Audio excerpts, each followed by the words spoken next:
Today is Friday, July 24th, 2026. Here are the day's main stories. The United States has imposed a new wave of tariffs on dozens of its trading partners today. 60 trading partners, including the United Kingdom, China, and the European Union, will face duties of 10 to 12.5% on almost all American imports. These new levies, replacing an identical one expiring today, are based on claims that key economic partners have failed to properly tackle forced labor. U.S. Trade Representative Jamieson Greer stated the action aims to correct a human rights abuse. However, U.S. trade expert Caroline Freund suggests President Trump is simply looking for a legal reason to put the tariffs in.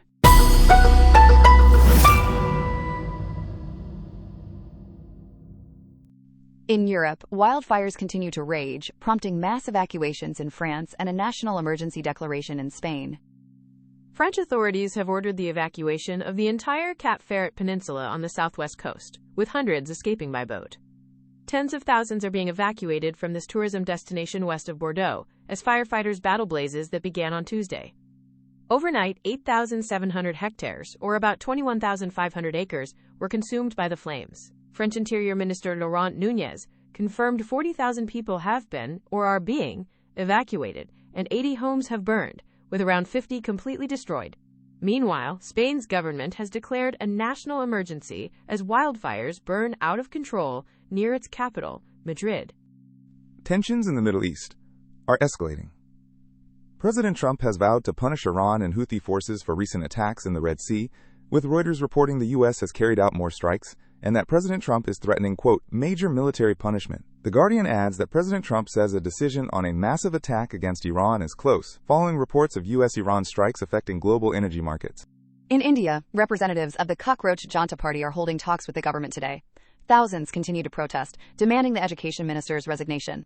Activist Sonam Wangchuk ended his 26-day hunger strike in solidarity with the protests earlier today. Prime Minister Narendra Modi posted a video promising a tough new law on examination paper leaks. However, party spokespersons state they will continue protesting until Minister Dharmendra Pradhan resigns. Ukraine's military leadership is undergoing significant changes. Al Jazeera reports that Ukraine is beheading its military, even as its performance begins to soar.